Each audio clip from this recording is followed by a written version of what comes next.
Rád bych vám představil úplnou novinku v produktech Oki.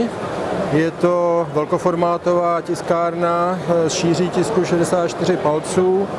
Je to značka Color Painter E64S.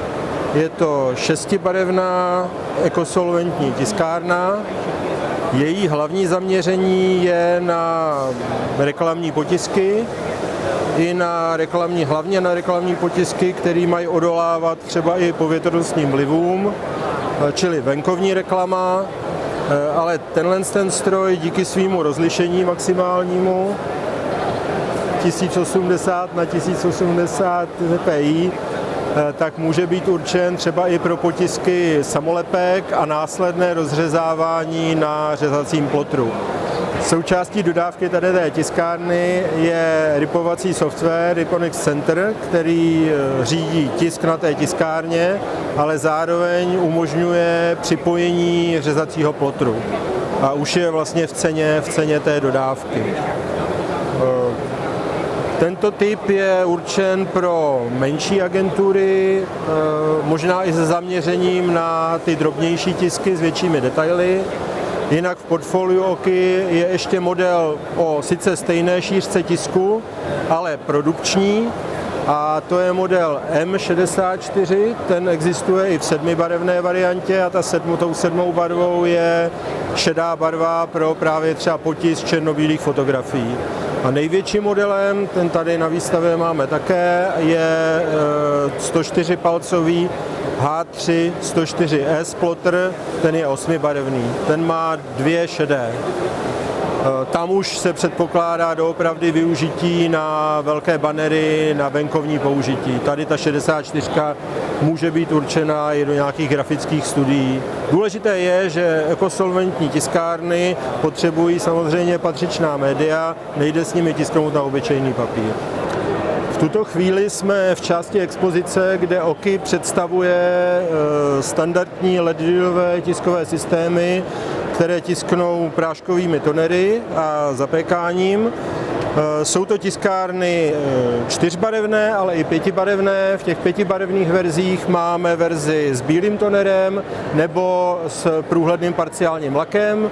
A takovou specialitou jsou ještě tiskárny pro potisk transferových materiálů, kde se tiskne CMYF, čili CMY plus bílá, a úplná specialita malá tiskárna pro potisk neonovými tonery. Dobrý den. V této části expozice Epson bych vám rád ukázal několik zařízení, na kterých se produkují profesionální či poloprofesionální digitální fotografie do papírové formy. V tomto místě je vidět nejmenší rolové zařízení formátu A2, které je na trhu, které umožňuje i v domácím prostředí amatérským či nadšeným poloprofesionálním uživatelům produkovat fotografie ve vysoké kvalitě, včetně černobílých, včetně barevných, s dlouhou trvanlivostí, s vysokou kvalitou.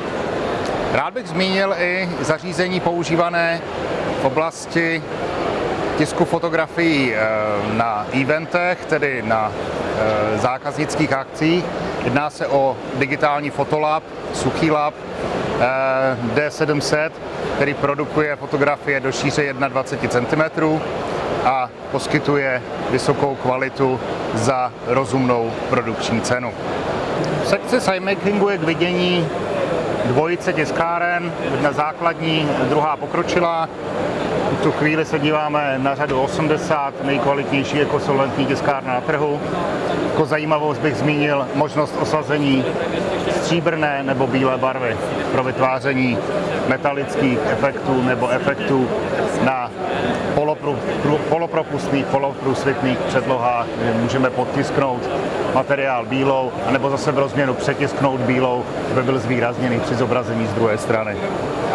Zařízení řady 80 patří k nejprodávanějším tiskárnám na trhu. V tuhle chvíli představuje prodej téhleté sidemakingové řady přibližně 30% všech evropských ekosolventních tiskáren, které se prodají. Na tiskárně F2000 se přímo potiskuje bavlna. podmínkou je, aby materiál obsahoval minimálně 50% bavlny, protože jenom na přírodní materiály, jako je bavlna, se chytá pigment na úrovni porů vlákna. Vytištěný bílý textil zůstává měkký. V případě, že tiskneme tmavý textil, je potřeba podtisknout nejdříve jednou nebo 2 vrstvama bílé, pak následně na to aplikovat barvu zase v 1 nebo ve 2 průchodech podle požadované denzity, podle požadované sytosti. V případě potisku bílého textilu na tomto stroji vidíme relativně rychlý produkční režim. Samozřejmě výsledek je potřeba zafixovat teplem v termálním lisu. Takže takhle máme vytištěno, nyní přenesem do termálního lisu a po zafixování by měl výtisk vydržet řádově 30-35 vyprání na standardních 40 stupňů s běžným pracím prostředkem.